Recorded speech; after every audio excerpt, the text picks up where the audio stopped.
Bonjour à toutes et à tous et bienvenue dans Actuel, consacré cette semaine à la sexualité féminine, sexualité encore largement réprimée et contrôlée à travers le monde. Dans nombre de pays, des femmes se battent pour briser les tabous et affirmer leurs droits sexuels. Un documentaire qui leur est consacré vient de sortir. Son ambassadrice en France, Axel Jane Jiquet, est notre invitée et nous expliquera en quoi le corps des femmes et leur plaisir est un des principaux enjeux du féminisme et de l'égalité des sexes. Mais pour commencer, la bande-annonce du film Female Pleasure de la réalisatrice suisse Barbara Miller.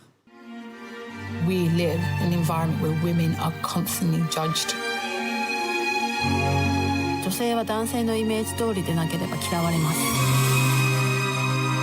What is it that happened billions of years ago that they felt they had to do this to our bodies? The concept of love does not exist in India. In der Welt, in der ich gelebt habe, war ich als Frau eine Gefahr. I was 17 years old. I was to have intercourse with someone I didn't know. It's about controlling women's sexuality, and that's a global issue. チンコは立てまつられているのに自分の肩でも取ってマンコっていうかAn artist in Tokyo has been arrested for 3D printing an image of her vagina. 非正規になっても日本はそんな状態なのって They're practicing patriarchy, which is a universal religion. It's very difficult to have men talk about things which actually questions their masculinity. Women need to remember that they actually own their bodies. The female body is just as precious, just as valuable as the man.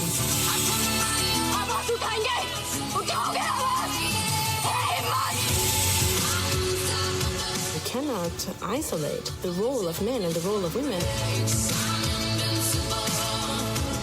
It's not a question of fixing one gender before the other. We all have to change.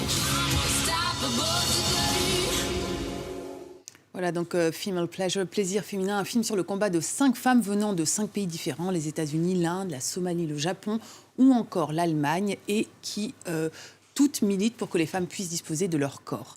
Axel Jane Jiquet, bonjour, merci d'être avec nous. Alors, vous êtes l'ambassadrice de ce documentaire en France. Vous avez également un podcast sur l'intimité des femmes noires, Me, My Sex and I, et vous êtes engagée contre les mutilations génitales féminines. Pourquoi, dans la plupart des sociétés, il y a des mécanismes de contrôle de la sexualité féminine qui ont été mis en place ? Parce que le désir féminin, c'est du pouvoir, enfin, c'est de l'autonomie. Donc, l'autonomie, c'est du pouvoir. Donc, il faut aller opérer la répression là où on pourrait en avoir. Et ces sociétés savent pertinemment, depuis la nuit des temps, que c'est un endroit, c'est un outil puissant d'émancipation pour les femmes. Donc, la sexualité est le premier bastion. Parce que vous devenez sujet, vous n'êtes plus objet. À partir du moment où vous êtes aligné dans votre désir, dans votre existence, vous ne faites pas les mêmes choix que lorsque vous avez à subir cette existence et qu'on vous impose des choses qui correspondent à la communauté, à la culture ou à la société dans laquelle vous vivez. Vous êtes un sujet.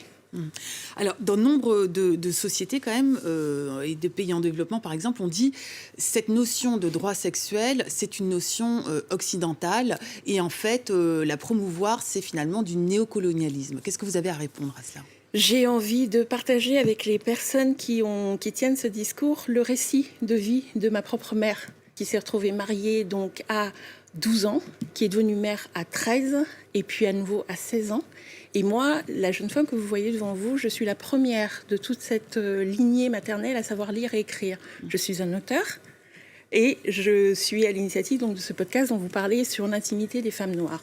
Donc, je ne sais pas ce qu'il y a d'occidentalisé dans ce parcours de vie-là, mais il faut savoir que le parcours de ma mère est un parcours pas du tout unique, ni exceptionnel, ni singulier. C'est celui de beaucoup de femmes de sa génération et de beaucoup de femmes encore aujourd'hui à travers la planète et de filles à travers la planète.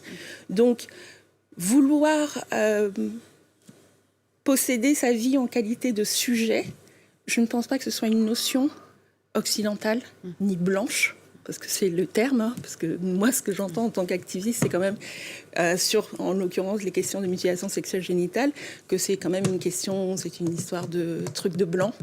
Et ces mutilations nous concernent toutes parce que c'est la source même du lieu où on imagine qu'on a le plus de pouvoir. C'est pas un trait de faiblesse, c'est la peur de la puissance qui pourrait être la nôtre. Donc, se préoccuper de cette question-là et militer pour l'éradication de cette question, mais dans le même temps, pour une meilleure connaissance pour nous toutes, pour nos filles, pour ma fille d'abord. Je milite aussi pour ma fille, pour une meilleure connaissance de son intimité et de son anatomie et du pouvoir qu'elle détient en tant que sujet et sujet désirant et actif dans sa propre vie.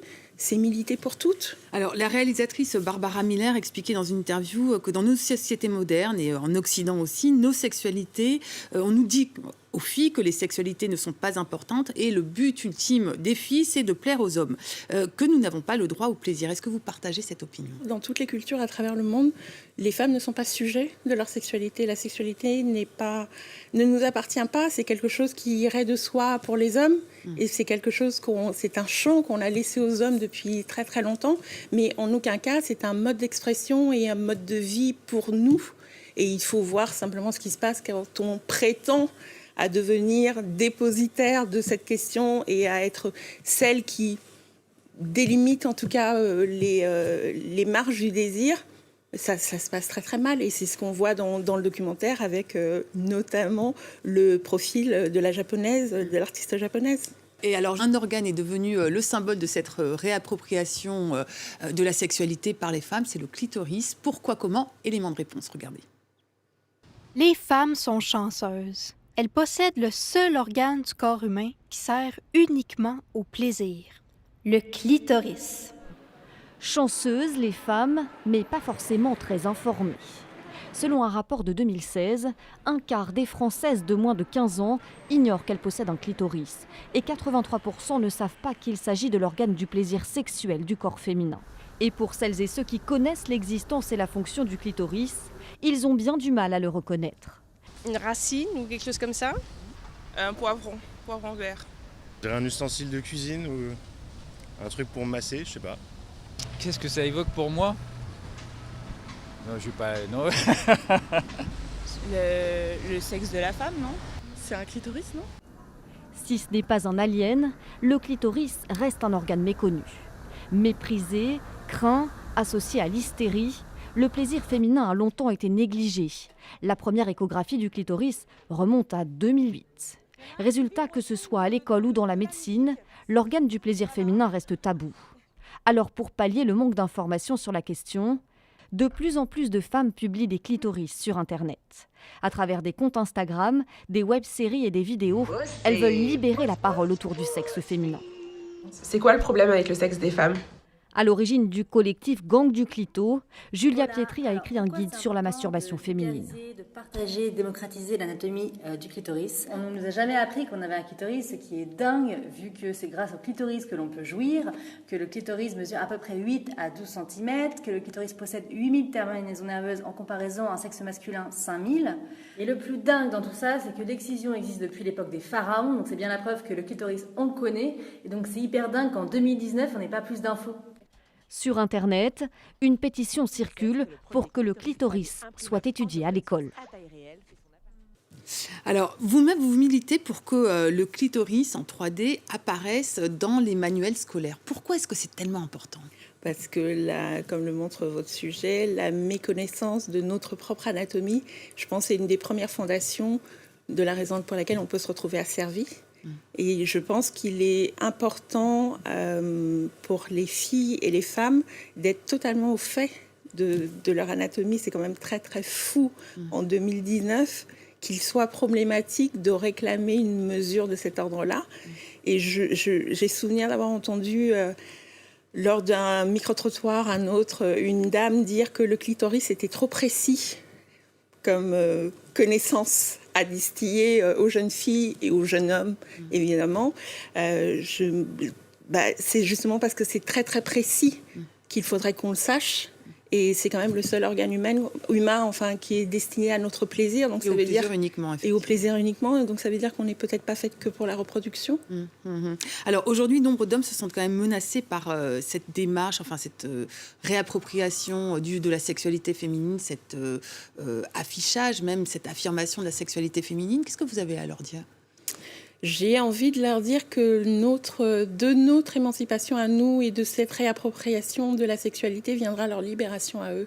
Parce qu'eux aussi sont sujets à des injonctions en matière de sexualité, d'intimité. Et plus nous, on sera sujets de nos propres vécus et de notre propre intimité, et moins ils seront tenus de remplir les fonctions propres à la virilité, en tout cas sujets aussi à des carcans qui peut-être quelque part ne leur conviennent pas tant que ça. Donc continuez à suivre la conversation qui nous concerne et posez-vous les questions à propos de vous-même, parce qu'effectivement dans cette conversation qu'on a en ce moment, il manque vous. Vous les hommes. Vous les hommes, vous êtes absents sur ces questions de l'intime et sur ces questions effectivement de sexualité. Et j'aimerais bien vous entendre un peu plus en fait. À vous entendre sur votre podcast par exemple ? Oui, c'est définitivement en projet. J'aimerais faire une saison 3 avec que des hommes noirs. Et leur poser toutes ces questions. Alors voilà, l'appel lancé donc sur le podcast Me, My Sex and I. Merci beaucoup Axelle, Jan, JK d'avoir été avec nous. Je rappelle donc que vous êtes l'ambassadrice du film Female Pleasure de Barbara Miller qui sort en ce moment. Merci à toutes et à tous d'avoir été avec nous. Je vous invite à nous retrouver et à réagir sur nos réseaux sociaux. À très vite sur la toile.